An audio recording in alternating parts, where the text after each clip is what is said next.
Саламатсыздарбы, урматтуу журналисттер. Здравствуйте, уважаемые журналисты. Урматтуу жалпыга малымдоо каражаттардын өкүлдөрү, өзүңүздөргө белгилүү болгондой, мына кечээ күнкү биздин акыркы заседаниябызда 4-чү сессиябыз аяктап, жыйынтыктап, Жогорку Кеңештин депутаттары бир айлык эл менен жолугушуусу, ошондой эле шайлоочулар менен ошондой эле бир айлык эс алууга чыгып кетишти, таркап кетишти. Анан сиздерге чоң ыраазычылык билгиземин, урматтуу журналисттер. Ошо бүгүнкү төраганын жыйынына келип катышып бергениңиздер үчүн, эми ушул учурду пайдаланып, бүгүн сиздерди чогултуп, Жогорку Кеңештин 4-чү сессиясында болгон кандай мыйзамдардын кабыл алынышы, кандай саясий чечимдердин кабыл алынышы, анан мамлекеттеги жалпыга элге, сиздерге маанилүү болгон өтө орчундуу маселелер кандай жол менен чечилишин кыска түрдө жооп берүүгө суроолор болсо биз дайынбыз, мен дайынмын, урматтуу журналисттер.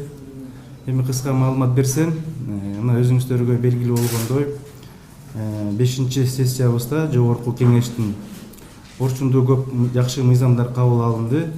Жалпысынан 124 мыйзам кабыл алынып, анын 108-ине президентибиз кол койду.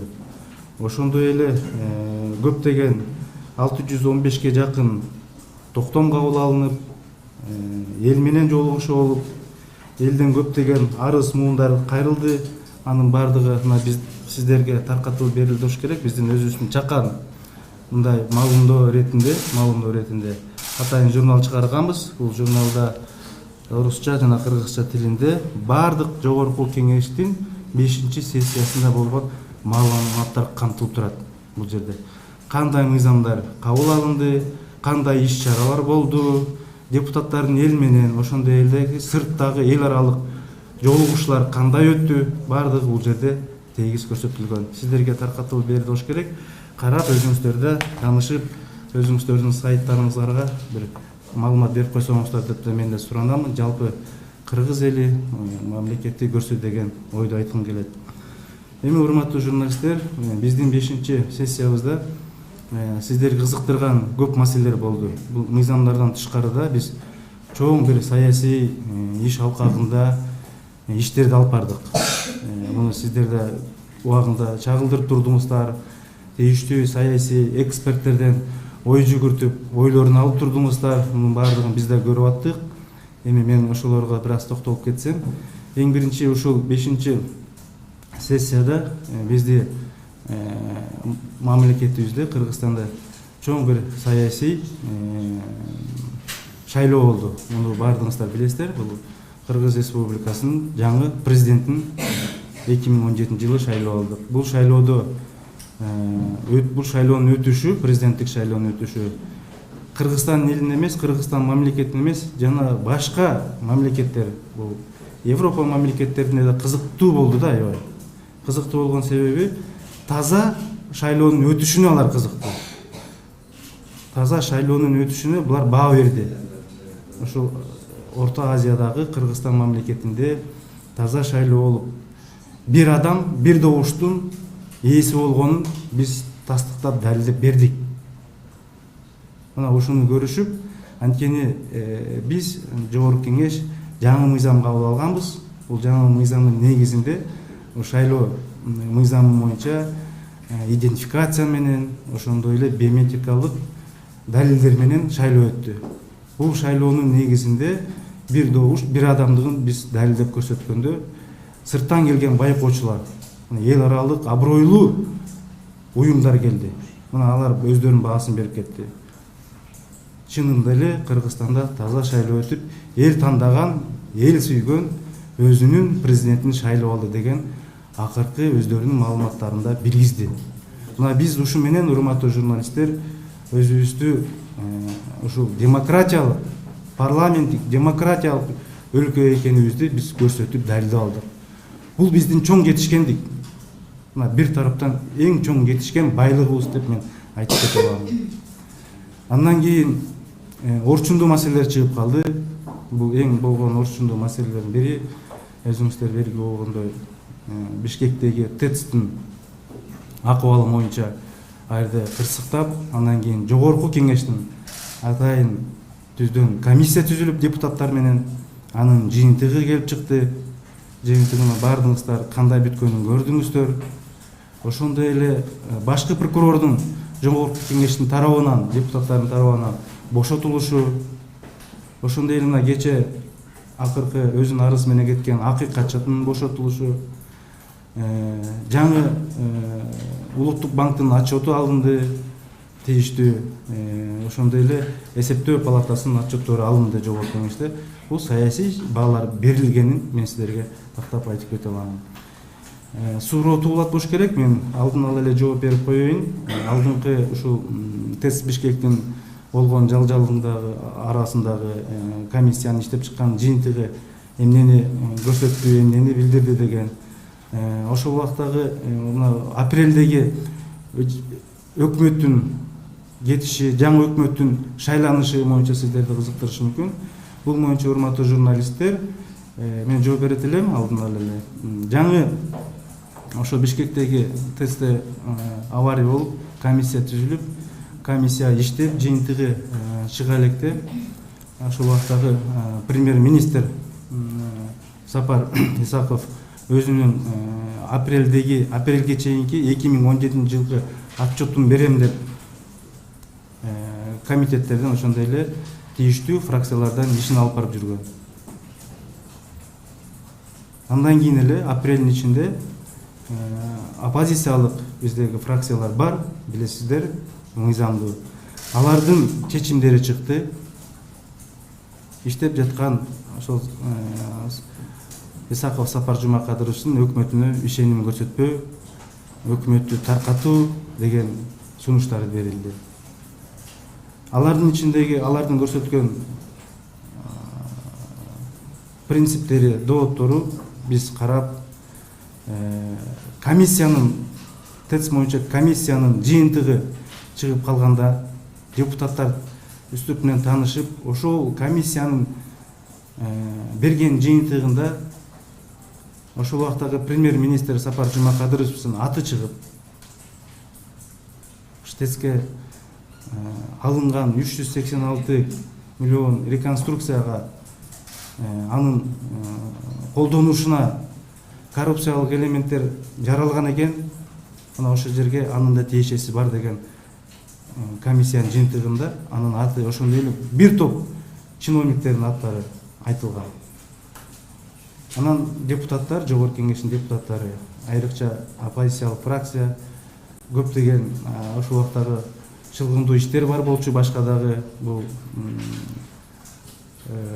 коопсуздук шаар боюнча жана башка иштердин бардыгына Сапардын убагында ишти алып бара албаган үчүн деп анын өкмөтүнө ишеним көрсөтмөө боюнча 40тан ашык депутаттын колу мага келип түшкөн арызы карап, андан кийин мен аны тийиштүү комитетке жөнөтүп, тийиштүү комитет чечими менен жогорку кеңешке чыгып, 100дөн ашык добуш менен ошол убакта өкмөттү анан отставкага кетирди.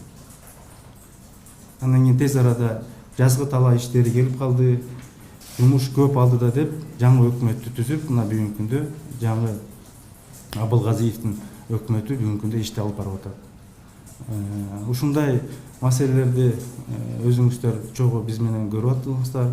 Жыйын ачык болду, баардык жыйыныбыз ачык болду, тегиз болду, көрсөтүлдү, чагылдырылды, чакырган баардык эксперттер катышып берди, айтылган чиновниктердин баардыгы келип катышып берди.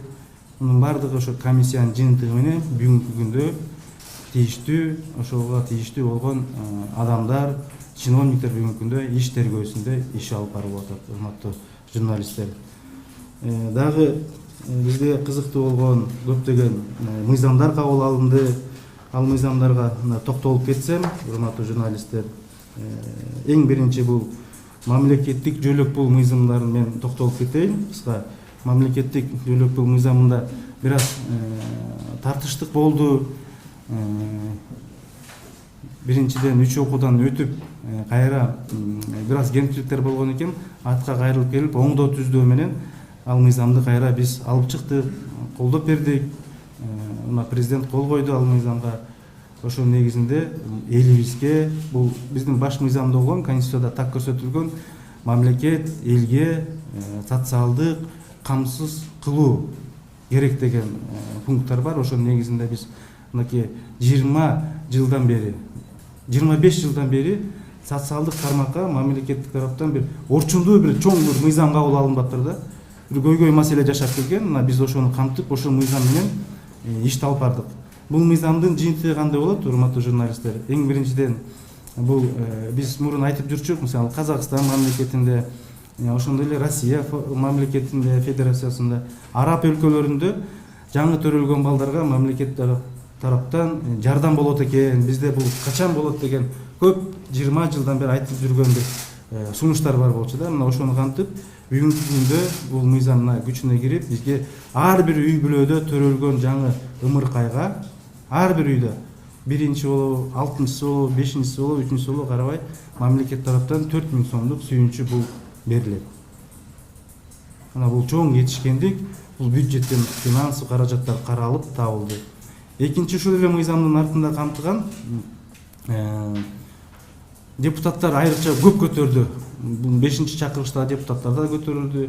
Кийинки 6-чакырылышта депутаттар ушул маселени көтөрүп, өкмөткө ар дайым сунуштачы. Бул үйдөгү берип аткан пособия, аз камсыз болгон үй бүлөгө берилип аткан пособиянын эсептелиши, кандай жол менен эсептелиши.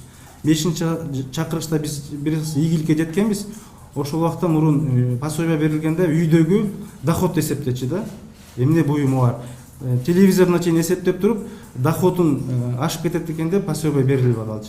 5-чакырылышта алар алынып, эң негизгиси болгон бул ошо үйдө жашаган ата-эненин, балким чоң атасы, чоң апасы болуп пенсия алып калса, ошо пенсия кошо эсептелип, доходу ашып кетсе, пособияга үйдөгү балдарга пособия жетпей калчу да. Мына ушул көйгөй маселе көтөрүп келгенде, ушул мыйзам негизинде бул маселе да чечилди. Андан кийин жакында эле бир токтом алдык. Өкмөт ушул мыйзам кабыл алып атканда сөз берген, бирок мыйзамга киргизейин десек, алар кое тургулачы деп сурагандан кийин, бирок токтом менен бекитип беребиз, бул маселе чечилет деген. Анан жакында эле мына ошо токтомго депутаттар токтом алып чыгып бекитип бердик. Бул эми ар бир мамлекетте болгондон кийин бир аз мүмкүнчүлүк чектелген балдарыбыз төрөлүп атат бүгүнкү күндө. Ошо балдар төрөлгөн, анан ата-энеси бүгүнкү күндө ошо өмүр бою ошо бала менен алек болуп, же бир мамлекеттик иште, же болбосо бир жеке менчик ишканаларда диплому бар көбүнүн, диплому жок ата-энелер бар, иштей албай ошо баласы менен алек болуп, мамлекет тараптан төлөгөн балага пособия менен жашап калышкан да. Анан бул да маселе орчундуу болгондон кийин өкмөт мына 2019-жылдан кийин макул болду, 400 миллионго жакын сом кетет экен. Эми биз статус берейин деп атабыз ошо ата-энесине. Ошо атасы же апасы ошо баласына баягы карап, өстүрүп кылган үчүн ага айына 4000 сомдон жогору айлык маанай төлөйүн деп атабыз. Статус берилип, мына ушул айлык акыдан мамлекеттик пенсионный, ошондой эле подоходный мындай төлөмдөр төлөм турат. Кийин пенсияга чыкканда да ошонун негизинде ата-энеси пенсияга чыгат. Бул да болгон мамлекеттик тараптан болгон биздин элибизге камкордугун көрсөтүп атабыз да, кол сунганыбызды көрсөтүп атабыз. Мына ушундай маселелер. Андан кийин жакында эле биз орчундуу болуп жүргөн бир мыйзам долбоору, бул жер кодексине өзгөрүү киргизилип, бул трансформация маселеси. 25 жылдан бери ушул маселе чечилбей жүргөн көйгөй маселелердин бири болгон экен. Мына 3 окуудан биз кабыл алып берген мыйзам 2016-жылы президентке барып, президенттин каршы пикир, ой пикири менен кайра артка келип, тийиштүү атайын өкмөттөн, жогорку кеңештин комитеттин төрагасы менен президент тараптан комиссия түзүлүп, чогуу иштелип чыгып, мына жакында биз ошол мыйзамды кабыл алып бердик. Эми буюрса президентибиз кол койсо, Кыргызстандагы болуп аткан бул социалдык эң чоң тармактагы бул жер трансформация көйгөй маселеси бар болчу. Мына ошонун бир чоң катмары чечилет, урматтуу журналисттер. Бул айрыкча алыскы региондордо, мисалы Жалал Абад, Талас, Нарын, Ош облустарында 86-жылдан бери мисалы айыл чоңойгон экен, бирок айыл чоңойгондо кээ бир көчөлөрү чоңоюп, жаңы көчөлөр орнотулуп, ошол көчөнүн бүгүнкү күндө статусу болбой келген. Анткени алар салынган турак жайлардын жери трансформация болбой, сууга жер болгон, бирок аны башка категорияга которулбай келген да, статусун албай келген. Мына ошонун баардыгын биз мыйзамдаштырып, айрыкча Чүйдүн, Ысык Ата, Аламеддин, Сокулук районунда да ушундай маселелер көп көтөрүлүп, 2009-жылга чейин региондордон ички миграция жүрүп келип, биздин көп жарандарыбыз тамдарды, үйлөрдү салып алып, ошол жерге айылдарга, Ак Ордо 3 деген коңуш бар экен, мен барып көргөнмүн. 6000ге жакын түтүн жашайт экен, бүгүнкү күндө статусу жок. Ал жерге бала бакча салынганга же мектеп салынганга мыйзам жол бербейт экен. Биз ошолорду мыйзамдаштырып бергенге мына ушул мыйзамды кабыл алып бердик. Бул ойлоймун чоң жетишкендик болду. Эл тарапка бир чоң жеңилдик болду деп мен айтып кете алам. Мына ушундай негизинде көп иштер болду. Парламенттин эң дагы жакшы окуяларынын бирин айтып кетейин. 2017-жылы декабрь айында Бишкек шаарында бизде атайын эл аралык уюм түзүлгөн, Түркпа деп айтылат. Бул Түркпага 4 мамлекет бүгүнкү күндө кирет, түрк тилдүү мамлекеттери. Кыргызстан, Казакстан, Азербайжан, ошондой эле Түркия мамлекети. 4 мамлекеттин төрагалынын алдыгында жыл сайын 2 жолу отурумдар болот. Отурумдун 2017-жылы декабрь айында Кыргызстан өзү төрагалык кылып, мен өзүм өткөрүп иш чараларды биз талкууга алдык. Бул өтө жакшы чоң деңгээлде өттү. Аны сиздер билесиздер. Түркия мамлекетинин спикери, Азербайжан мамлекетинин спикери келди, Казакстандын вице-спикери келди. Ошондой эле эң кызыктуусу мына Өзбекстан мамлекетинен, ошондой эле Түркмөнстан мамлекетинен кызыгуулар болуп, мына Өзбекстандын вице-спикерлери келип катышып, бул уюмга да киришине алар аябай мындай кызыктар болуп калды. Буюрса күзүндө Стамбул, Анкара шаарында Түркия мамлекетинде отурумубуз болот, ошол жерге да катышабыз деген. Бул биздин демилгебиз менен, Кыргызстан мамлекетинин демилгеси менен, чакыруусу менен Өзбекстан мамлекетинен келди, Түркмен мамлекетинен келди, Түркмөнстан. Булар кошулуп калса, Кыргызстанда парламенттин аброюнун негизинде түрк тилдүү жаңы мамлекеттердин Түркпага кошулушуда биздин чоң бир салымыбыз болот. Жакында мына күзүндө ОБСНын парламенттик ассамблеясынын өзүнүн Бишкекте өтө турган октябрда чоң жыйыны болот. Бул жерге 52 мамлекеттин катышуусу менен Орто Азиядагы сырттагы коркунуч, кандай коркунучтар бар, акыбал бар деген тема менен жыйын өтөт. Анын ичинде Кыргызстанга сырттан кандай коркунуч абалда турат деген тема менен 52 мамлекеттин депутаттары келип катышат, эл аралык уюмдар катышат. Бул да чоң бир азин түрүндө чоң бир жыйын болот. Сиздерди да чакырам, ошого катышып чагылдырып берсеңиздер. Ушундай жакшы маалыматтар болду. Эми урматтуу журналисттер, анда суроолорго өтсөк. Давайте первым был вам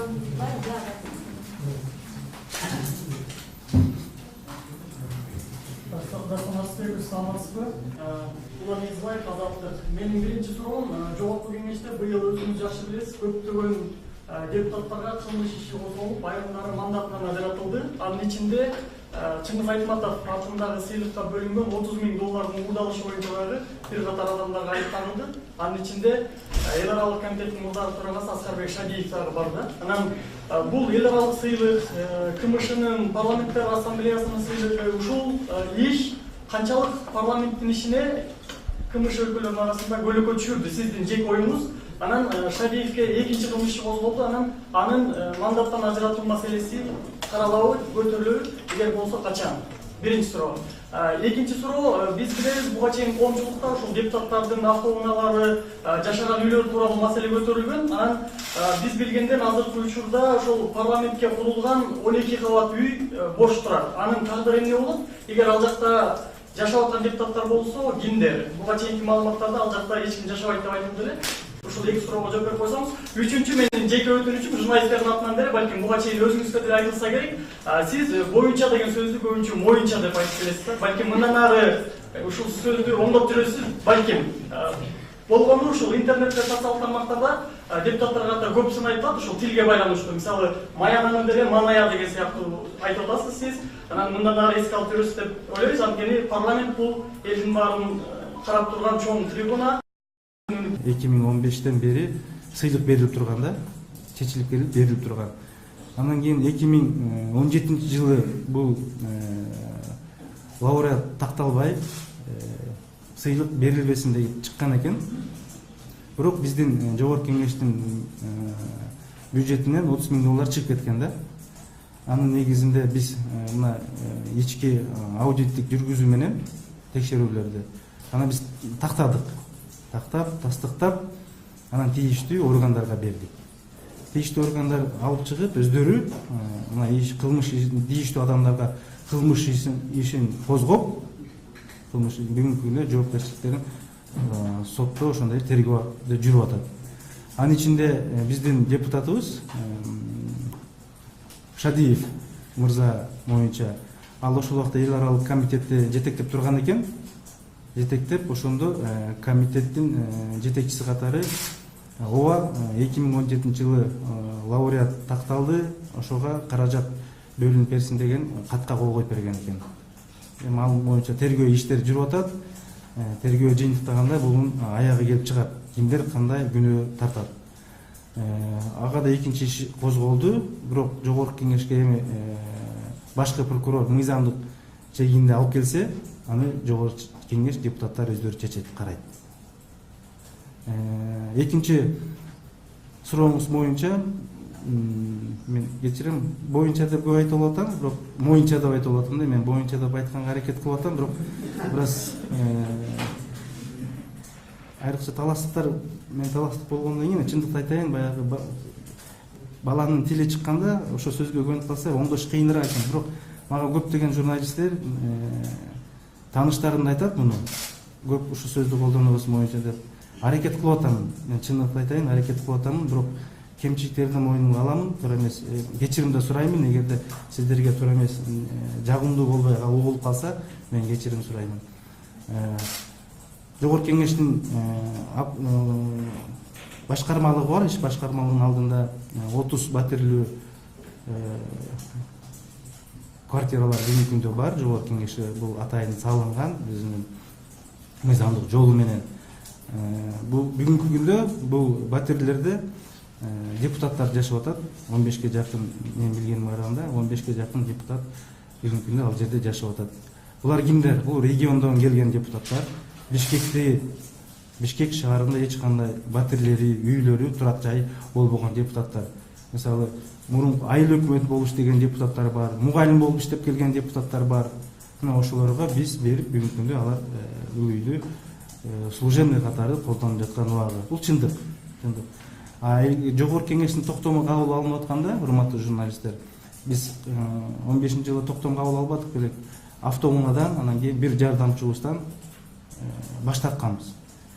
Бирок батирлик үйдөн баш тартылган эмес, ал токтомго кирген эмес. Ошо бүгүнкү күндө ал жерде 15ке жакын депутаттар бүгүнкү күндө жашап атат. Бул чындык.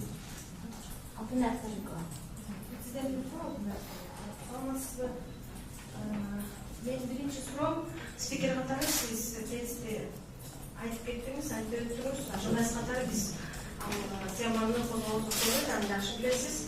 Андыктан мындай суроом, ошол тезис боюнча мыйзам долбоор эмне үчүн коомдук угуудан өткөн эмес? Азыр деле көп мыйзам долбоорлор коомдук угуулардан өтпөйт да, эмне үчүн? Тезис боюнча комиссия бул андай мыйзамда регламентте жазылган эмес. Комиссия иштеп чыкканда коомдук угуудан өтпөйт. Комиссиянын чечими чыкканда түздөн түз эле палатадан каралат. Эгерде мыйзам долбооруна токтолсок, эгерде орчундуу мыйзам долбоор болсо, мисалы биз 124 мыйзамды кабыл алып туруп, ошонун 108-ине президент кол койгон. Орчундуу мыйзамдар сайтка илинет. Негизи жалпысына мыйзамдар сайтта 1 ай илинип турат. 1 ай мыйзам илинип талкуу деп коебуз муну. Талкуудан өтүп, анан кийин тийиштүү комитеттер келет. Ал эми элге тийиштүү мындай орчундуу мыйзамдар болсо, анда депутаттар авторлору, мыйзамдын авторлору, жазып чыккан мыйзамдын автор депутаттары парламенттик угууларды өткөрүп атты, парламенттик коомчулук талкуулар болуп атты. Кээ бир мыйзамдарды региондордо да депутаттар барып тийиштүү ошо мамлекеттик орган, тийиштүү активисттерди чогултуп талкуу болуп атты. А жалпысына мындай регламентте каралган эмес, баардык мыйзамдын баардыгы коомдук талкуудан жыйын өтсүн деген андай жок. Бирок сайтка илинсин деген регламентте каралган. Биз бул процедураны, урматтуу журналисттер, өзүнүн жолу менен алып барып атабыз. Сайтка илинип, 1 ай мыйзам долбоору талкууда турат. Ошол жерге ар бир ошо мыйзамга кызыккан жарандар, аттуулар болсо, өздөрүнүн оюн, комментарийлерин билгизип турду. Ошонун негизинде анан ошолордун эгер туура болгон критерияларын кабыл алып, анан комитеттен талкуу болуп, мыйзам 3 окуудан өтүп атат. Экинчи суроо, өзүңүз жакшы билесиз, добуш берүү учурунда катышпаган ордунда жок депутаттар үчүн башка депутаттар дагы добуш беришет да. Айрыкча бул нерсе акыркы мезгилдерде аябай көп болуп кетти. Бул нерсе соцтармактарда, интернетте дагы ошол видео жайып жүрөт. Аны өзүңүз билсеңиз керек, уксаңыз керек. Бул деген регламент боюнча мындай нерсеге жол берилбеш керек эле. Эмне үчүн ошондойго жол берилип атат? Мен айтып кетейин бул боюнча. Негизи практикада, жөнөлүк практикада карап көрсөк, бизде 120 депутат, Европа өлкөлөрүндө 500-600-ге жакын депутаттар бар парламентинде. Анан алардын келип катышуу боюнча да балким бизден жогору турбай чыгар, бизден ылдый да болуп калышы мүмкүн да. Жалпысына биздин өзүбүздүн жыйыныбызды алып баруубуздун регламент менен такталган. Ар бир мыйзам каралганда тийиштүү профилдик комитеттерден өтөт, биринчи фракциялардан өтөт. Ошол жерден депутаттар активдүү катышып, өзүнө тийиштүү болгон, ошо мыйзамдагы болгон суроолор болсо, комитеттерден, фракциялардан талкуу жаратып, оңдоо, ошол жерге өздөрүнүн сунуштары болсо, кат жүзүндө берип, мыйзамга катышып атат. Ал эми жалпы палатага заседание чыкканда, ал депутаттын өзүнүн ою жок болсо, ал мыйзамга келип регистрация болуп, анан кийин сырттан келген бизде көп шайлоочулар болуп калат. Журналисттер сиздер чакырып каласыздар, көбүнчө ошо фойеде, ошондой эле кабинетинде болуп калып атат да. Анан кийин негизгисинде баардык чагылдыруу бүгүнкү күндө түз эфирде болуп атат. Депутаттар муну менен тыгыз карап, палатада, заседанияда эмне вопростор, эмне суроолор болуп атканын баарын байкап турат. Анан кийин добушка келгенде биз мунун баардыгын техникалык жол менен камсыз кылганбыз. Мурунку 5-чакырышта ошол суроолор көп туулгандан кийин депутаттар бири-бирине ордуна добуш берип коюп атат дегенден кийин биз башка методикага өтүп, флешка менен, чип менен ар бир депутаттын компьютерин камсыз кылып бердик. Ошол флешка, ошол чип депутаттын өзүнүн колунда болуп, келип аны туташтырганда компьютерге, анан кийин өзүнүн пароль менен киргенде ал компьютер ачылат. Анан кийин ал өзү добуш берет. Анан мен регламенттин негизинде добуш берүүгө келгенде баардыгын чакырамын, добуш берүү процедурасы жүрүп атат, келип каттоодон өтүңүздөр дегенде, каттоодон өтүп, кворумду камсыз кылып берип атат. Кворум камсыз болгондон кийин мен ишти улантышым керек. Депутаттар ошол негизинде анан кийин добуштарын берип атат. Мен стенограмма үчүн айтып кетемин, жок депутаттардыкын аппарат өчүргүлө деп атам. Жок депутаттарды өчүрүп атат. Жүйөлүү себептер менен катыша албаган депутаттарды ар бир заседаниянын башында мен айтып кетип атамын. Аны да биз өзүбүздүн мониторинг депутаттардын алдында ошондой эле сайтка илинип атат. Жүйөлүү себептер менен командировкада иш сапарына жүргөн депутаттарды көрсөтүп атабыз. Анан добуш берген депутаттын ар ким өзүнө жооп берет, кандай добуш берип атканын. Анан мунун баардыгы мыйзамдык ченинде кворум бар, эң негизи кворумду билесиздер, 60 депутаттын каттоосунан өткөндөн кийин биз жыйыныбызды улантабыз. Рахмат сизге да. 21 майда Жогорку Кеңештин депутаты Текебаевдин ишин кайра карап чыгуу боюнча маалымат жыйын өткөргөндө, анан бул боюнча сиздин негизи абактагы саясатчылардын ишин кайра карап чыгуу боюнча Жогорку Кеңештин төрагасы катары сиздин позицияңыз кандай? Мен бир эле позициям бар. Мыйзамдын алдында баардык Кыргызстан жарандары бирдей болуш керек. Мыйзам так көрсөтүш керек. Күнөөлүү же күнөөлүү эмес. Мына ошонун негизинде мамлекет алдыга мамлекетте иш болсо, мыйзамдын алдында баардык жарандар бирдей болуш керек. Биз ошондо гана өнүгөбүз, биз ошондо гана экономикабызды, кыргыз мамлекети өзүнүн өнүккөнүн көрсөтө алат. Биз мыйзамга баш ийиш керек. Мыйзам кандай десе, адилеттүү сот, адилеттүү чын биздин прокуратура, органдар болсо, биздин ишибиз алдыга жылат. Ошондуктан мен мыйзамды күтөм, мыйзам кандай чечим, сот кандай чечим чыгарса, ошого баш ийиш керек. Мына кечеде Исаев Канаттын соту болуптур, көрдүңүздөр. Кандай чечим чыккандыгын жыйынтыгын сиздер да көрдүңүздөр. Мунун бардыгы адилеттүү сот болсо, бизде ошо менен күрөшүбүз керек. Мунун бардыгы чечимдин негизинде иш алып барылат. Мен ошону айтам. Саламатсызбы, Дастан Артистович. Мен Сүймөнкул, биринчи район. 2-3 суроом бар эле. Биринчи суроома президент кечээ күнү да айтты. Мурда күндө мына ошол парламентке келерде фракциялар бир тизмени берет, парламентке өткөндөн кийин парламентте башка тизмедеги депутаттар отурат депчи. Ошонун негизинде ар кандай парламентке көбү жаккандагы депутаттар болду. Мисалы Казакстанда кармалган депутатты мисал келтирсек, ошондой депутаттарды коргогондагы эл өкүлдөрү болду да. Буга кандай жооп берет элеңиз? Биринчи суроо. Экинчиси, өкмөт президенттин аппараты жана парламент биргелешип өлкөнүн бир көйгөйүн, жүгүн бир артып баратат десек туура болобу сиздин пикириңизде? Анан үчүнчү суроомундай, буга чейинки чакырылыштарда депутаттар кызыл чеке болуп урушуп, мушташканга чейин барышты. Анан бул жолу андай көрүнүштөр жок. Бул ошол позициялардын, амбициялардын бири-бирине туура келип атканыбы же маданияттын өсүп жатканы деп ойлойсузбу? Биринчи сурооңуз кайсы болду?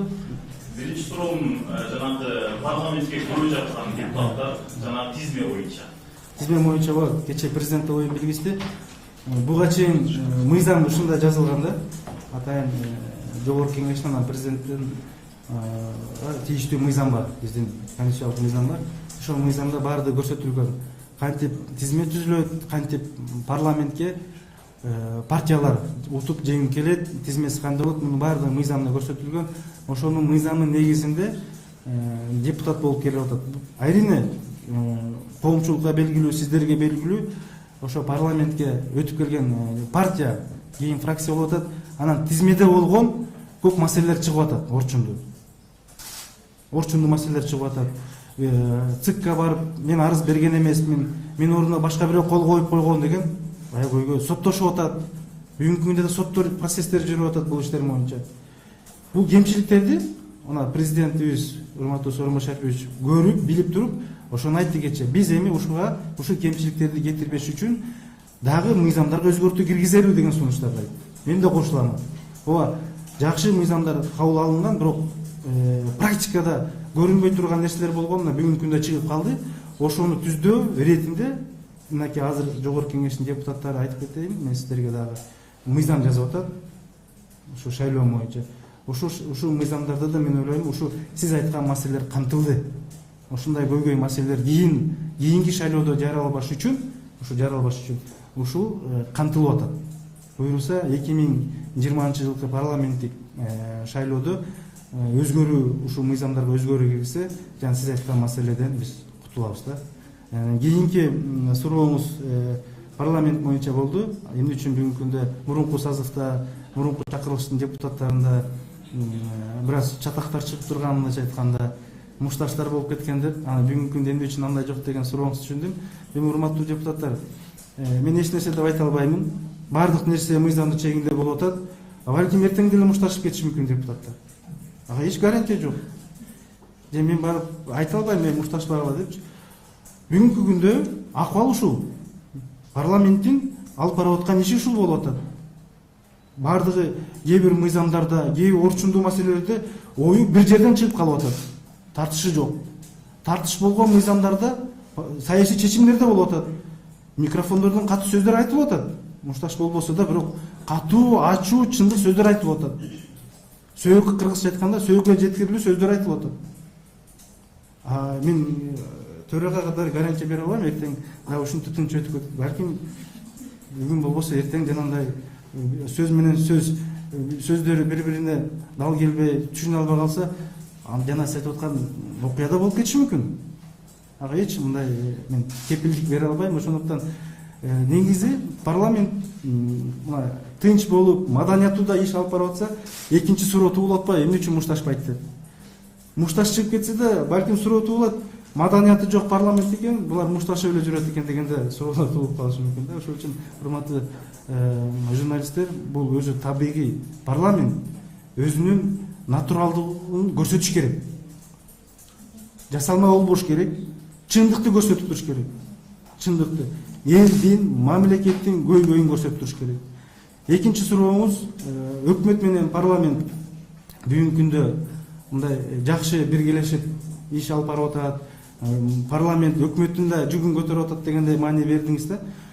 Парламенттин өзүнүн да мыйзам менен чектелген укуктары бар. Бул мыйзамды кабыл алуу, анан ошол мыйзамды контролдоо, элдин көйгөй маселесин улуу трибунада мамлекетте болуп аткан орчундуу маселелерди айтып туруу. Парламент бүгүнкү күндө бул ишти жасап атат.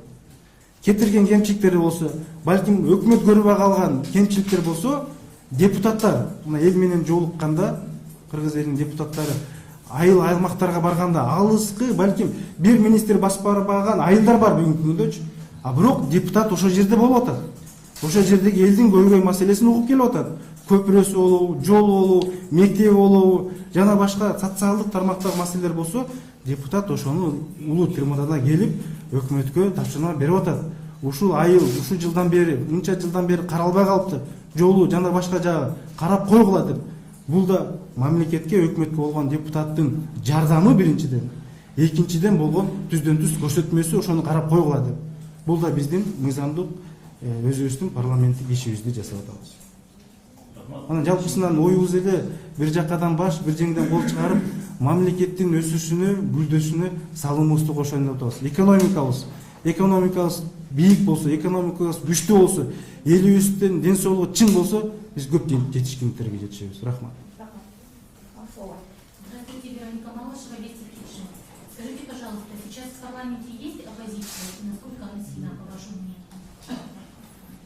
мнению? Оппозиция, да, у нас есть. Два фракции есть. Это Атамекен фракция и Өнүгүү прогресс.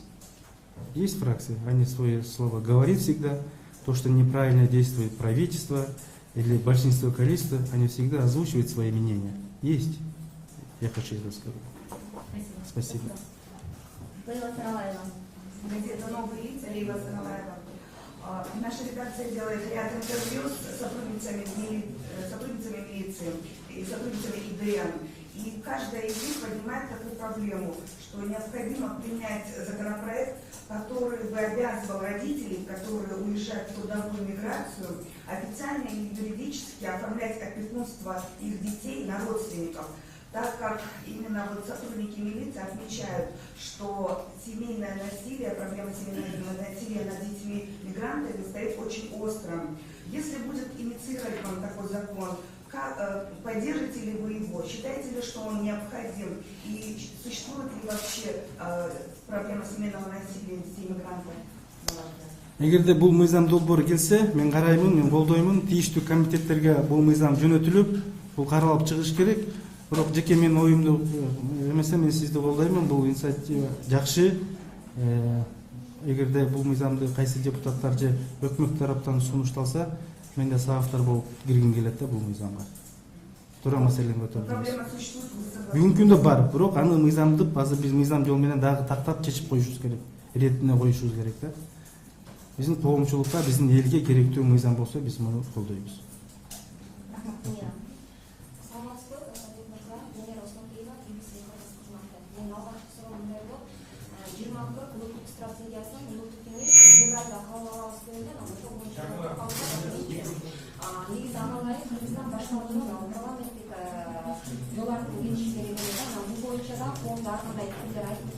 Негізінде бұл документтің әлеге ешке ашпай жатқанына емес пе?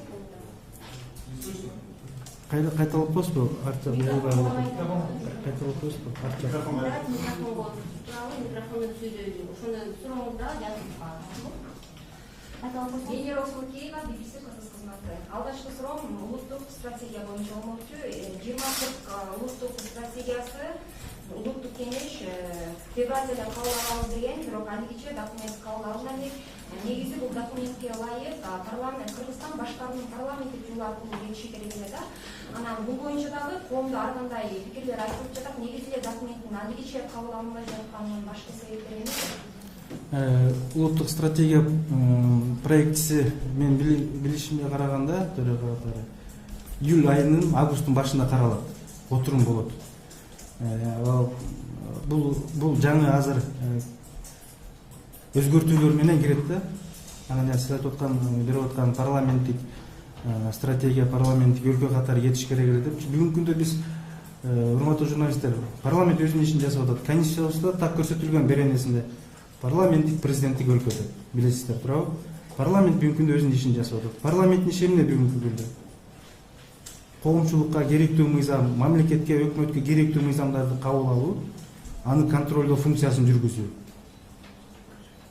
Албетте андан кийин коомчулук менен, эл менен тыгыз байланышта болуш керек. Парламент ошо ишин жасап атат. Парламент экинчиси шайланып келип, өкмөттү түзүп атабыз. Мыйзамдык чегинде коалиция түзүлүп, коалиция өзүнүн талапкерин алып чыгып, өкмөт башчысын, мындайча айтканда премьер-министрди шайлап, аны мындайча айтканда нанимать этип, эми мамлекетке кызмат кылдырып атабыз. Алар өздөрүнүн программасын, структурасын иштеп чыгып, бүгүнкү күндө ишин алып барып атат. Кемчиликтерин болсо, парламент айтып турат. Мамлекеттеги бүгүнкү болгон экономиканын өсүшү болсо, же экономиканын ылдый түшүп кеткени болсо, мамлекетибиз Кудай сактасын, жаман нерсеге барып калса, парламент, өкмөт күнөөлүү болсо, анын артынан парламентти күнөөлүү болот. Анткени өкмөттү парламент шайлайт. Өкмөттү парламент түзөт. Мына бул парламенттик жол менен Кыргызстан мамлекетин бүгүнкү күндө иш алып барып атканын мен так айта алам. Так айта алам. Жана сиз айтып аткан буюрса августтун башында отурум болот. Отурум болот. Аны Көптөн бери кечиде келе жаткан Кумтөр маселеси боюнча 5-чи чакырылыштагы эл өкүлдөрү кызуу талкуулап бул маселени. Ошол кездеги экологиялык чоң чыгымдар үчүн долбоорду кайра карап чыгуу, биргелешкен ишкана түзүү жана ошондой эле экологиялык доо чыгуу боюнча бир топ тапшырмаларды өкмөткө бердилер. Сапар Исаковдун өкмөттүн чыгымында дагы Сентера менен түзгөн келишими айрым фракциялар тарабынан мыйзамсыз деп табылып, анын жоопкерчилигин кароо маселеси дагы айтылып жатат.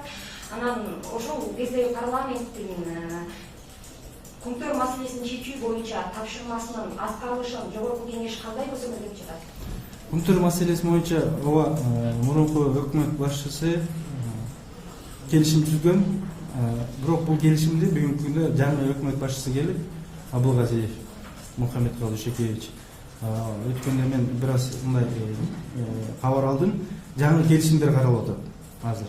Кумтөр менен экологияга болгон, биздин да экономикабызга кандай салым кошот Кумтөр, анын иштелиши тагдыры боюнча өкмөттө жаңы келишим каралып атат. Бирок мен келишимди азыр кандай жыйынтыктай айта албаймын.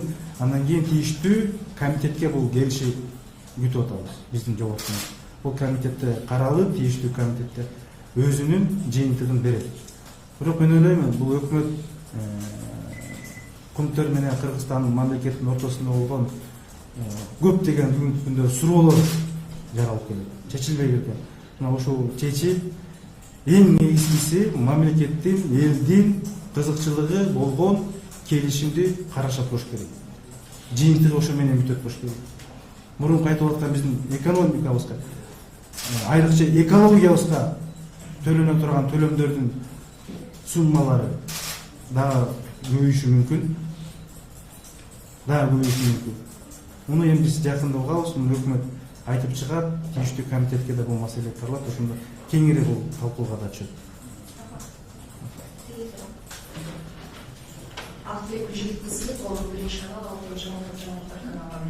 Урматтуу төраға, саламатсызбы. Менин суроом парламенттин кароосуна киргизилип аткан мыйзам долбоорлор боюнча. Акыркы учурларда мындай элдин чөнтөгүнө кол салган мыйзам долбоорлор көп киргизилип атат. Жогорку Кеңештин кароосуна мисалы айтсак, эгер жабырлануучу сотко кайрылыш үчүн ошо кеткен чыгымынын 10%ын сотко төлөгөндө гана сот анын ишин карайт деген бир мыйзам долбоору талкууга коюлуп атат да. Бул эми акылга сыйбаган эле. Эгер сен ошо мисалы кырсык болуп калса, машинаңды уруп алган болсоң, ошол машинаң мисалы $6,000 турса, ошо $6,000 $10%ын сотко төлөгөндө гана сот сенин ишин карайт деген бир мыйзам долбоору кирип атат да. Негизи мыйзам долбоорлору элдин мындай пайдасына иштеш керек да. Анан ошол эле учурда жана улгайган ата-энелерин карабай койсо, эгер балдар айыппул салынат, же болбосо 3 жыл эркинен ажыратылат деген да мыйзам долбоору кирип атат. Бир ушундай мүчүлүштүктөр көп да. Ушулар боюнча комментарий берип кетсеңиз. Негизи мыйзам долбоорлору кирип атканда мындай бүт баарын изилдеп чыгып туруп, анан кийин кароого кирип, анан кийин талкууланып, анан кийин кабыл алынабы? Негизи мыйзам долбоорунун өзүнүн аткарылышы бул мыйзамдык ченемдик актыларда так көрсөтүлгөн да. Кандай жол менен мыйзам келип түшөт жогорку кеңешке, комитеттен кандай жол менен өтөт, комитеттен өтүп баштаганда 5 экспертизадан өтөт мыйзам. 5 ар бир социалдык болобу, экономикалык, экологиялык, бюджетке тийиштүү болсо өкмөттүн заключениясы менен келиш керек. Ошентип отуруп ал комитетке келет, комитеттен каралып, жогорку кеңешке палатага чыгат, палатадан ар бир биринчи, экинчи, үчүнчү окуудан өтүп, анан кийин президентке барат.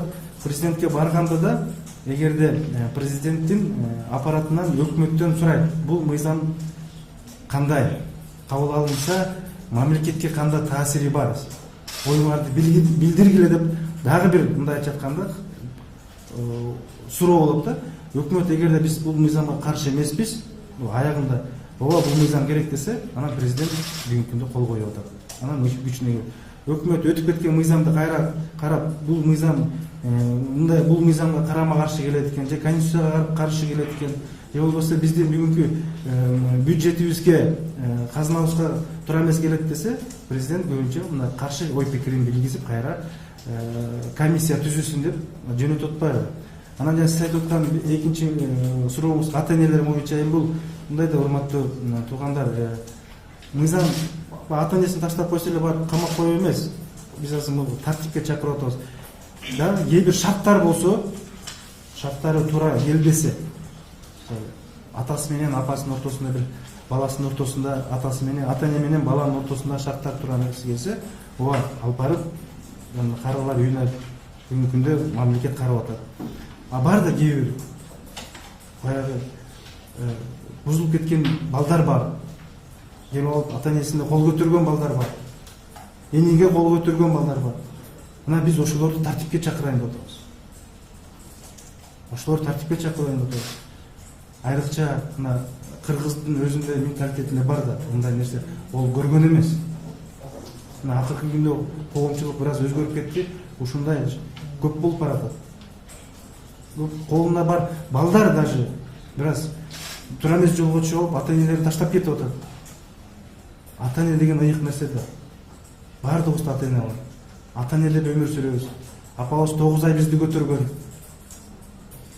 Мына ушул мыйзамды депутаттардын айтып аткан эгерде ушул кабыл алса да, бир аз биздин мамлекеттин жаштарга, балдарга бир аз тартип тарбияны көрсөтөбү деген мыйзам да. Анан жана сиз айтып аткан мыйзам, ооба бул орчундуу мыйзам болуп атат. Депутаттар да өзүң сиз айтып аткандай туура каршы пикирин айтып атат. Бирок азыр мен жакшы эмете албай атам, бирок ал мыйзам сиз айтып аткандай 10% деп атпайсызбы? Төлөш керек деп. Бул бир аз башка мааниде айтылып атат. Бул мыйзамда керек жагы бар. Карап көрсөкчү, мисалы сиз күнөөлүү эмессиз, сизди келип бирөө Кудай сактасын башка тараптан келип сүзүп алды да. Ал күнөөлүү. Анан кийин ал эми сиз чыгымды сурайсыз да, ал төлөбөй атат. Чыгымды төлөбөй качып жүрөт. Же жок дейт болсо да.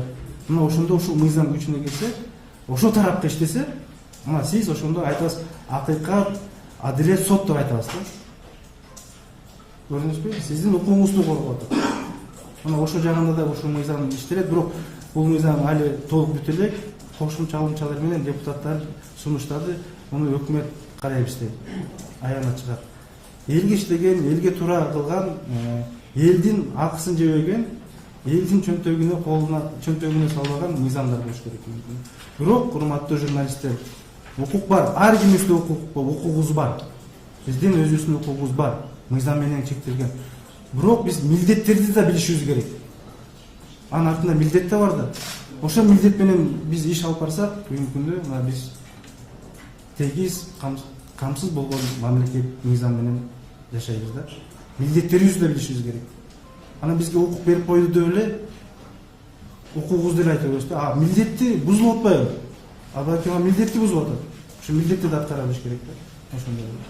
Жанагы улгайган адеттерин баштаган балдар боюнча карылар үйүнүн жетекчилери менен сүйлөшкөнүбүздө алар аябай наразычылыктарын билдиришкен да. Бул мыйзамда көп жери эске алынбай калган. Ар кандай сиз айткандай, ар кандай кырдаал болот. Бирок бул мыйзамда эгер кабыл алса, мындай бир баш мамандыктан болушу мүмкүн деген бир наразычылыктарын билдиришет. Жетекчилери? Алар жетекчилерге карабайсыз, алар канчалык ата-эне келип турса, балким аларга ошо жакшы да. Аларга келип бюджеттен акча бөлүнүп турса, аларга жакшы да. Ата-энелерди балдары өздөрү багып, ошол жерге ата-энелер барбасын андай жерге. Ата-эне бактылуу өмүр сүрүш керек. Ал бактылуу өмүрдү качан сүрөт? Балдардын алдында гана сүрөт жакшы турмушту. Тиги жетекчилерге айрын, аларга келип турган клиент катары келип турса, аларга ошол үчүн айтып атат да. Бирок мен ойлойм, бул тартипке чакырыш керек балдарды. Ата-энени сыйлай билиш керек. Ата-энени сыйласаң, сен коомду сыйлайсың да. Мына тарбия ошодон башталат. Рахмат. Суроолорду кыска берсеңиз, Айтсаңыз, жогорку кеңешке ушул 1 жылдын ичинде республикалык бюджеттен канча миллион бөлүндү, канчасын экономия алдыңыздар же жетпей калды? Экинчи суроо, азыр коррупция менен күрөш күчөп атат. Жогорку кеңеш өзүнүн ичинде коррупция менен кантип күрөшүп жатасыздар? Деги эле коррупциясыз жогорку кеңеш деген уран менен жакын жылдарда чыга аласызбы? Рахмат. Биринчи бюджет боюнча жогорку кеңештин бюджети сайттарда илинген, ачык көрсөтүлгөн, кандай аткарылган боюнча да турат. Алып көрсөңүздөр болот.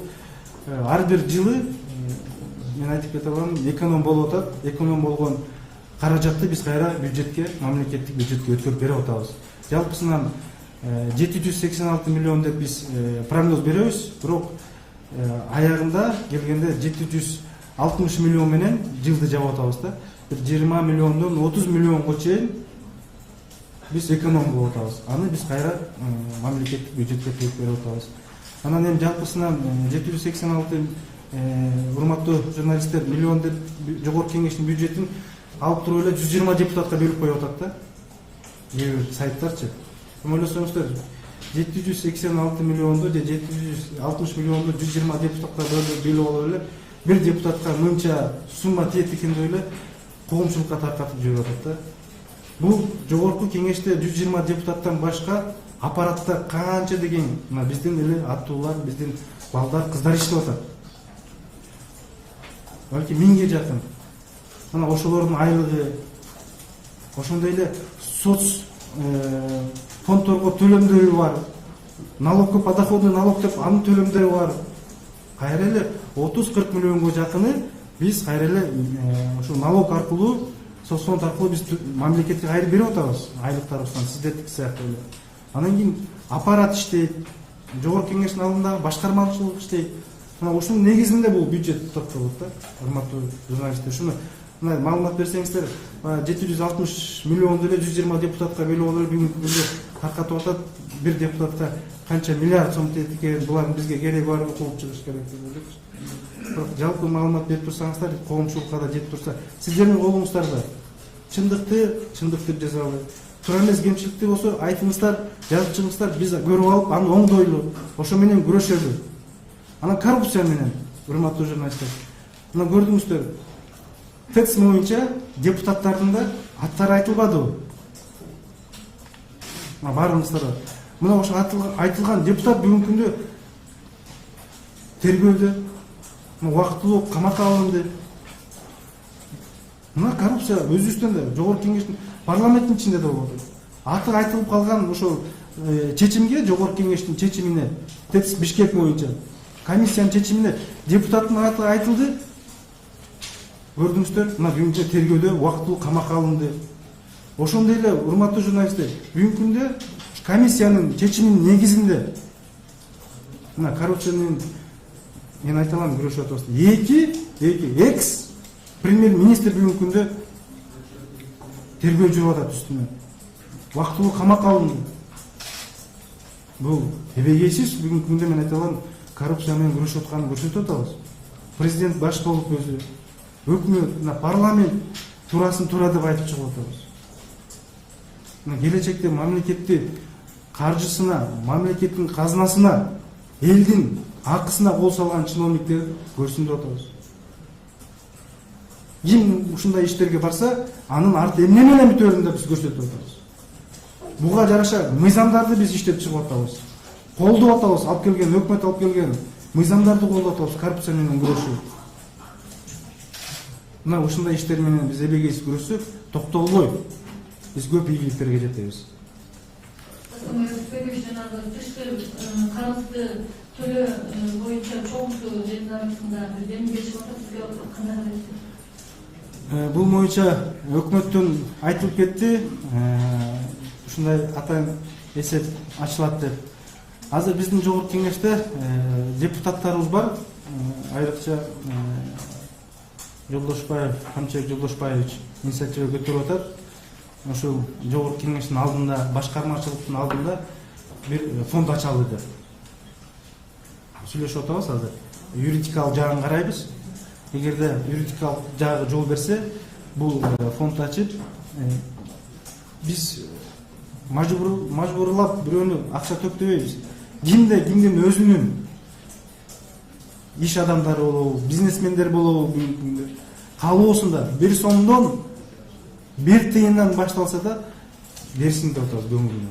Тыйнама жок. 1 сом топтойбузбу, 100 сом топтойбузбу, миллион сом топтойбузбу, канча каражат топтолсо биз муну бюджетке которуп беребиз.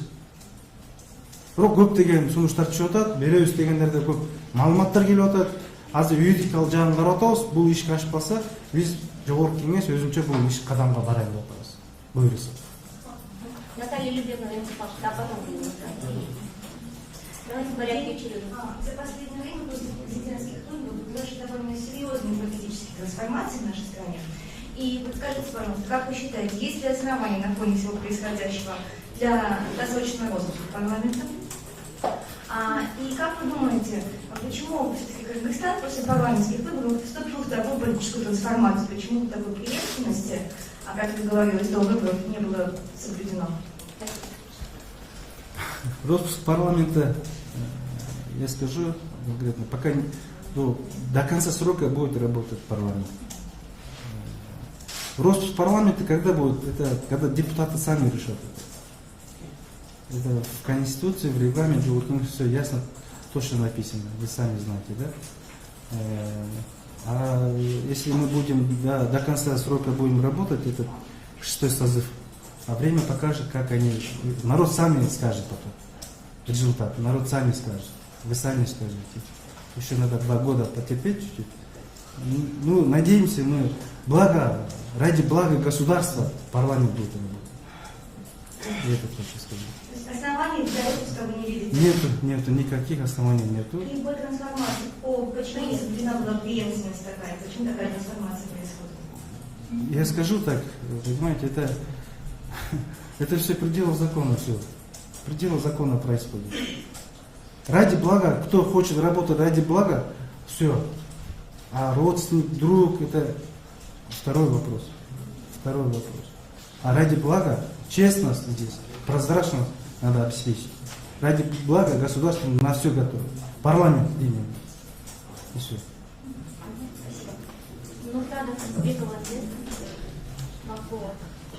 Нурзада Сырбекова, НТС телеканалы.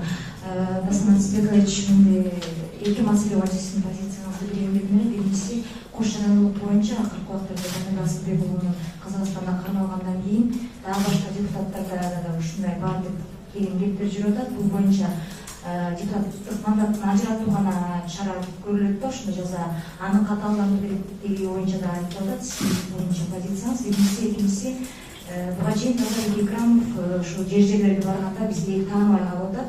KG номерлерди кайтарсакпы деген демилге көтөрүп эле, бул боюнча сиздин позицияңыз. Эки кош жарандылык боюнча мыйзам менен бардык нерсе каралган. Кош жарандылык боюнча кайсы убакта кош жарандыктан ала алат, кайсы убакта Кыргызстандын жарандыгына чыгылат деп мыйзам менен көрсөтүлгөн.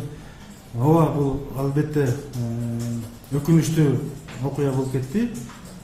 Биздин биз сыйлаган депутатыбыз Казакстан мамлекетине болуп, жанагындай иштер менен айып огузулуп, бүгүнкү күндө тергөө иштери жүрүп атат. Сүйлөшүп турабыз, адвокаттар менен кабар алып турабыз. Коңшу мамлекеттин койгон айыбы ошол билесиздер, жалпы маалымат каражаттарына чыккан. Андан кийин анын Казакстан мамлекетиндеги жарандуулугу боюнча айтып чыкты, бул биздин жаран деп. Анан ошонун негизинде анын мандаты алынды. Мунун баардыгы мыйзамдык ченемдүү иш болуп атат да. Бирок анын өзүнүн жеке адам катары, депутат катары мен сыйлаймын. Ал биздин кыргыз элинин сыймыктанган спортсмендердин бири эле, убагында кыргыздын желегин көтөрүп, дүйнөдөгү көптөгөн мелдештерде жеңиштердин ээси болуп жүргөнүн билебиз. Эми баягы эгер Казакстан тарап айткандай, анын кош жарандыгы биздин жаран деген мен толук юридикалык жагын көрө алган жокмун. Муну сот чечет, сот далилдейт да. Бирок ал спортсмен катары мен билем Казакстан мамлекетинде убагында күрөшүп жүргөн. Баягы барып контракт менен сыяктуу болуп күрөшүп, ошо Казакстандын спортсмен катары да Казакстан желегин желбирет экен да. Балким ошолордун негизинде бүгүнкү күндө бул иштин ызычуусу болуп аткан ошол да. Бирок аны мен Кыргыздын патриот жигити катары тааныйм бүгүнкү күндө. Эми азыр жаңы мыйзам ЦИКта мен ойлойм жаңы мыйзам каралып атат. Мен билишиме караганда баягы өкмөт аркылуу келиши мүмкүн, же бул депутаттар аркылуу чыгышы мүмкүн. Каралышы депутаттыкка талапкер болуп кетип атканда кош жарандылыгын аныктоо иретинде, эгерде мен ойлойм кылмыш жазасына чейин барыш керек да. Мисалы Ташматовдун кош жараны болуп туруп, өзү билип туруп, бирок жок, мен кош жарандыгым жок деп барып партияга кирип, шайлоого барып депутат боло албады. Эгерде кийин чыгып калса, муну баягы кылмыш иши деп муну билиш керек, ал соттолуш керек. Мына ушуга барганда биз жанагындай маселелерден токтолобуз да. Мен ушундай мыйзамга кошумча болсо, мен муну колдойм. Анткени адам баратканда, адам баласы ушу парламент, улуу парламентке барып атканда өзүнөн баштап алдап атса, ошо башынан анда ал кишиге кантип ишенич болуш керек. Эл кантип ишениш керек? Андай болуш керек. Эгерде ошондо алдап, ошондой иштерге бара турган болсо, кийин билинип калса, ал кылмыш жазасына тартылыш керек. Бир эле жолу мандатын алып коюу эмес, аны кылмыш жазасына да тартыш керек. KG номерлери боюнча эми депутат өзүнүн укугу кандай айтат, кандай сүйлөйт, ага укук берилген. Алда балким ал депутатта ошол бир жерден тура эмес, же жолугууга баргандабы, эл менен жолуккандабы, балким ага ошондой бир тура эмес мамиле жасалып калганда, анан ал баягы күйгөнүнөн ушуну айтты да. Эми бул KG номерлерин биз токтом менен алып койгонбуз. Жогорку кеңештин токтому чыккан. Ошонун негизинде алынган, бүгүнкү күндө KG номери берилди дейт. Мына мыйзам ошондой берилди. Рахмат, как смотрите? У меня вопрос по Аскарбеку Шадиеву. Вы не уточнили один очень важный момент. С начала апреля, когда он прекратил полномочия первого вице-премьер-министра, он автоматически вернулся в Джугуру Кенеш. С этого момента он пропустил без уважительной причины более 20 заседаний. Согласно регламенту, он, если пропустит более 30 заседаний, он лишается мандата депутата Джугуру Кенеша. Вот у меня в связи с этим вопрос.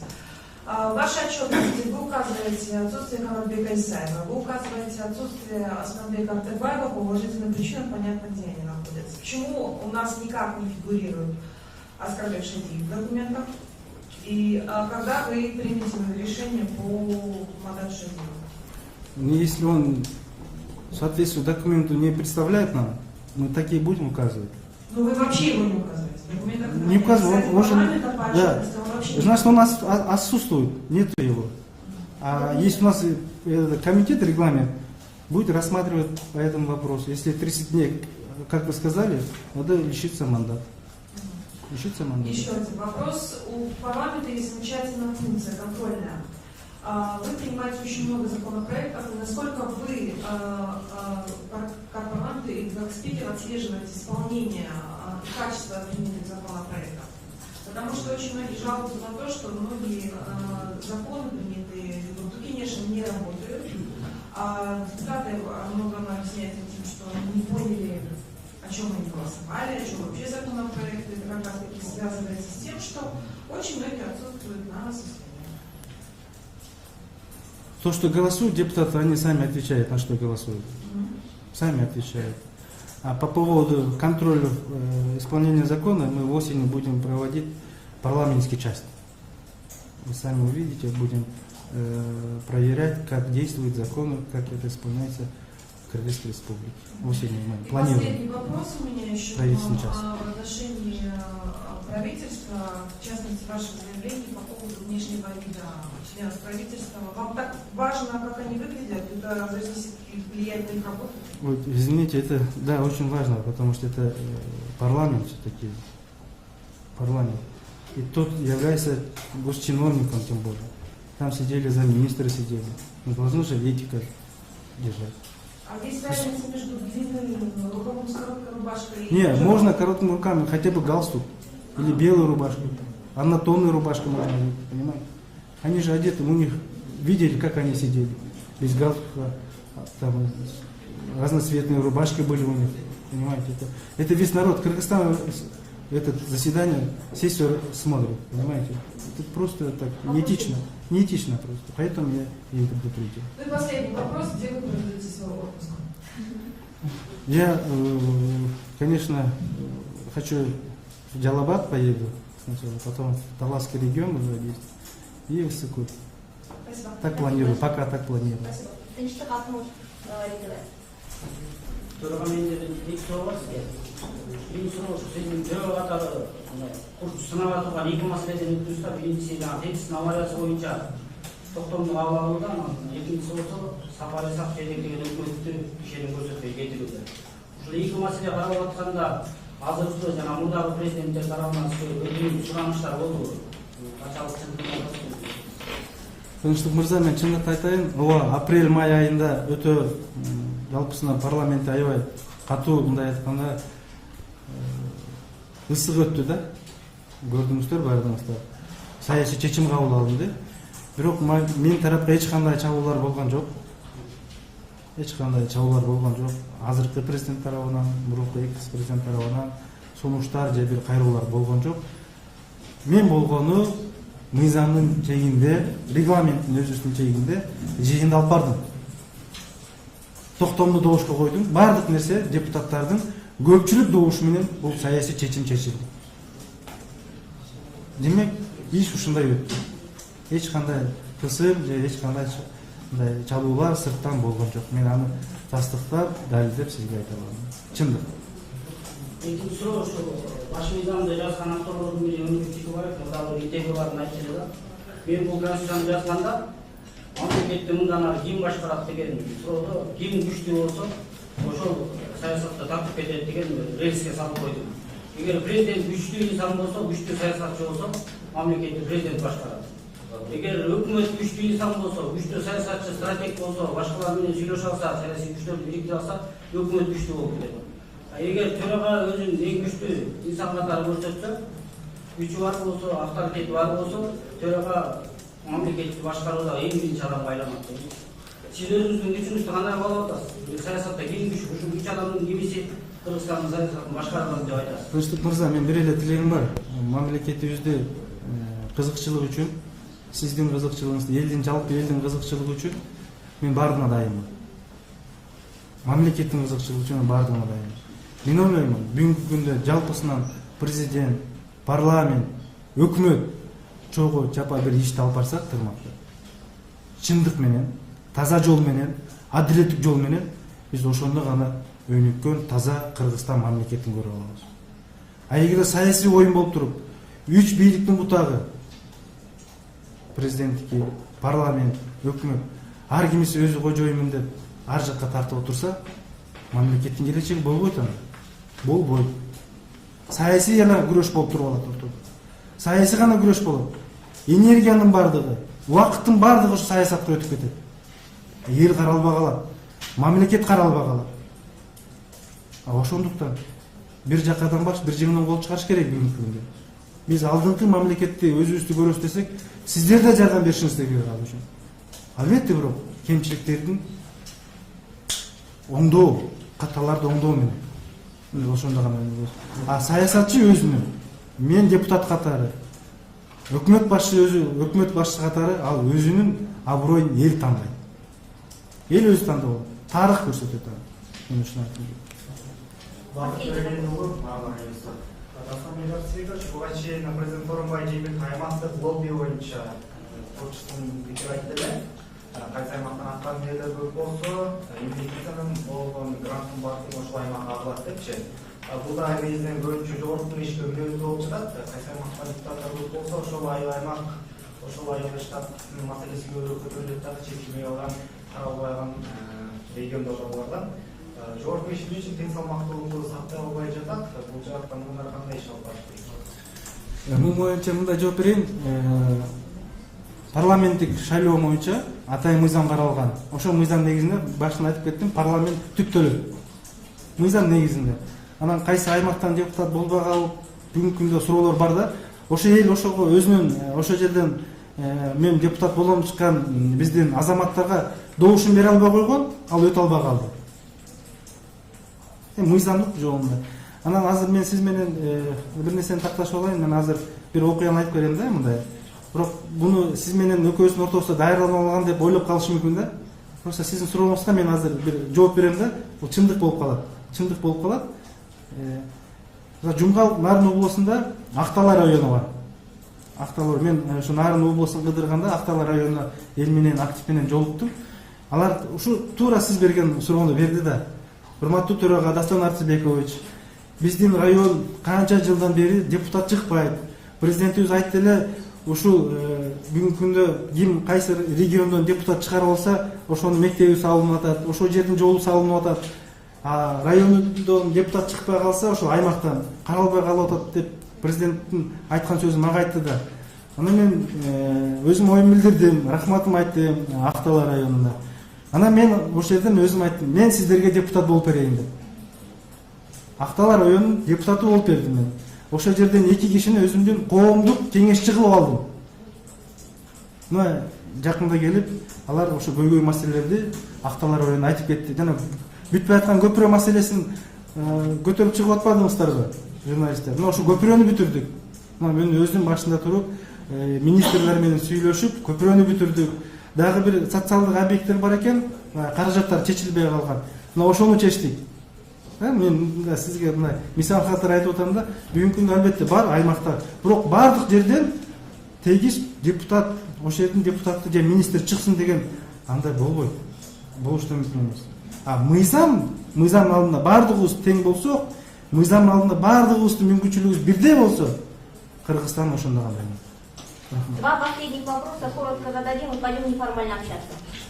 Türkiye'nin bu Mağmada Yensası'na doğru gelen Kırgızistan'da öyle olan Alev Nazir sizden Kırgızistan'da olmak turada Jaktara da Türkiye'de şahiyo etti prezidenti yana parlamentik bizim olmadı prezidentin sunuşu başta tuttadı tekten aitti sizden de bir kısa söz alsak olur çok rahmat. Рахмат. Бул шайлоону мен айтып кете алам, бардык өлкө, дүйнө, Европа, Америка мамлекети, Россия мамлекети күтүп аттык да, карап аттык.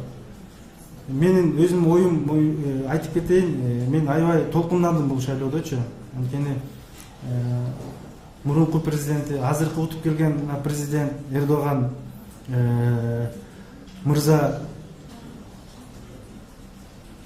бул 100 жылдыкта, өткөн 100 жылдыкта ислам дүйнөсү менен түрк дүйдүү мамлекетине жасаган ишти эч бир адам жасаган эмес лидер катары. Мен ошондой деп баалайм. Эрдогандын акыркы жылдары премьер-министрликтен баштап президентте болуп иштеди. Ислам дүйнөсүнө айтылган сөздөрүнүн өзүнөн кылган жардамы Түркия мамлекетинин, ошондой эле түрк тилдүү мамлекеттерине кылган ишин, жасаган ишин бир да бүгүнкү күндө мен ачык айта алам, лидер жасап алган эмес. Бул тарыхта кала турган иш. Ошондуктан Түркия мамлекетиндеги шайлоого укуктуу болгон эл мына дагы кайрадан мыйзамдарды өзгөртүп, Түркия мамлекетинин жаңы президент кылып Эрдоган мырзаны кайра шайлоо алды. Мен буга өтө кубанычтамын. Эрдоган мырза дагы Түркия мамлекетине, ислам дүйнөсүнө, түрк тилдүү мамлекеттерине кыла турган, жасай турган сөздөрү дагы алды да, көптөгөн иштерди чогуу Кыргызстан мамлекети менен иш алып барат деген мен ой тилектештем. Ага чын ден соолук каалаймын. Дагы ушул мүмкүнчүлүктү пайдаланып, мен ал кишини куттуктаймын, Түркия мамлекетинин элин куттуктаймын. Ошондой президентке татыктуу шайлоо алышына ишине ийгиликтер каалайм. Завершающий вопрос. Саламатсызбы, Урматтуу төрага. Жылдашынан бери чек ара маселелери чечилбей кайра көтөрүлүп кетип атат да. Ошол боюнча сиздин позицияңызды айта кетсеңизчи. Мисалы Башкент тарабына тажик чек арачылары эркин бирип паспорттарды текшерет. Ушуга эмне үчүн өкмөт өз убагында көңүл жакшы турушпайт? Ушул боюнча сиздин пикирлериңизди угабыз. Рахмат, ошондой аябай көйгөйлүү суроо бердиңиз. Рахмат. Чек ара маселеси бүгүнкү күндө жалпы мына союз таркагандан кийин СССР мамлекет таркап, ар бир мамлекет 15 мамлекет өзүнүн көз карандысын алып, бүгүнкү күндө иштерин алып барып атат. Ошонун ичинде Кыргызстан мамлекетибиз, буюрса коңшу мамлекет Казакстан, Өзбекстан, Тажикстан, чыгышыбызда Кытай эли менен чектешебиз да. Бүгүнкү күндө Казакстан мамлекети менен Кыргызстандын демаркация маселеси 95% чечилди деп мен айтып кете алам да. Даже 97% бүгүнкү күндө чечилип, эч кандай бүгүнкү күндө мындай орчундуу маселелер турган жок. Бирок тартыштуу участоктор калды. Мына ошолда жакын араларда чечилсе, биз 100% эки мамлекеттин ортосундагы такталган, чектелген границабызды, чек арабызды билебиз. Ошондой эле Өзбекстан мамлекетинде буга чейин маселе көтөрүлүп келген, чечилбей келген. Бирок саясий чечимдердин негизинде эки мамлекеттин ортосунда алыстап кеткен, муздап кеткен күндөр болгон. Жаңы президентибиз Сооронбай Шарипович келгенде эң биринчи ушул маселеден баштап Өзбекстан президенти менен жолугуп, иш бүгүнкү күндө жүрүп жатат. Мамлекет өкмөттүк тараптан иштер алып барылып, демаркация иши бүгүнкү күндө өтө кызуу талкуу жүрүп жатат.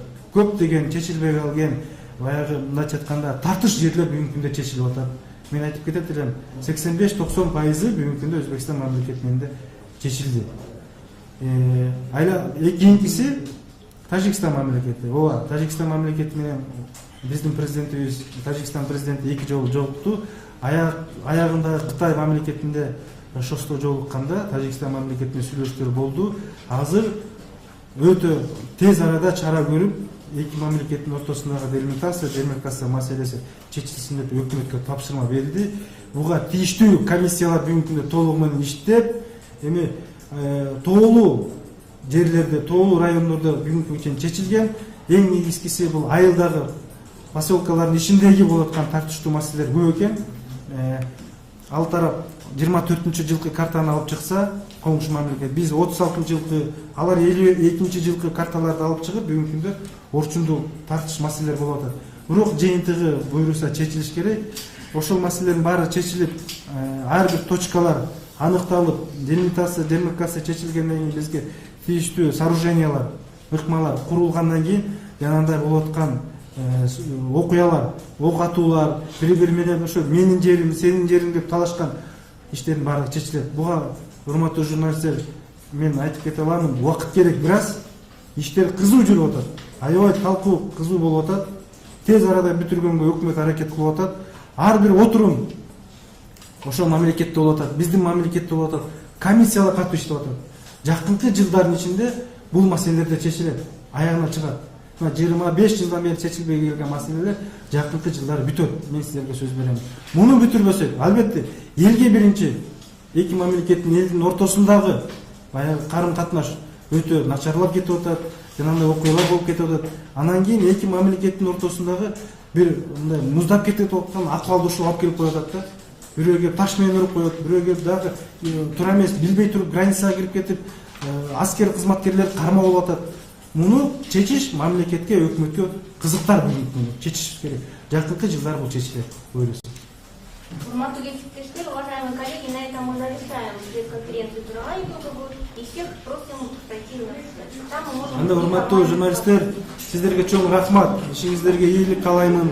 Сиздер да эс алууга чыксаңыздар, жакшы эс алып, мына сентябрь айында биз жыйыныбызды баштайбыз. Кызуу талкуулар болот.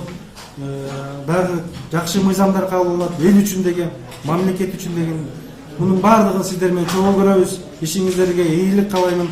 Аман болуңуздар, жакшы эс алып келиңиздер. Чоң рахмат баарыңызга.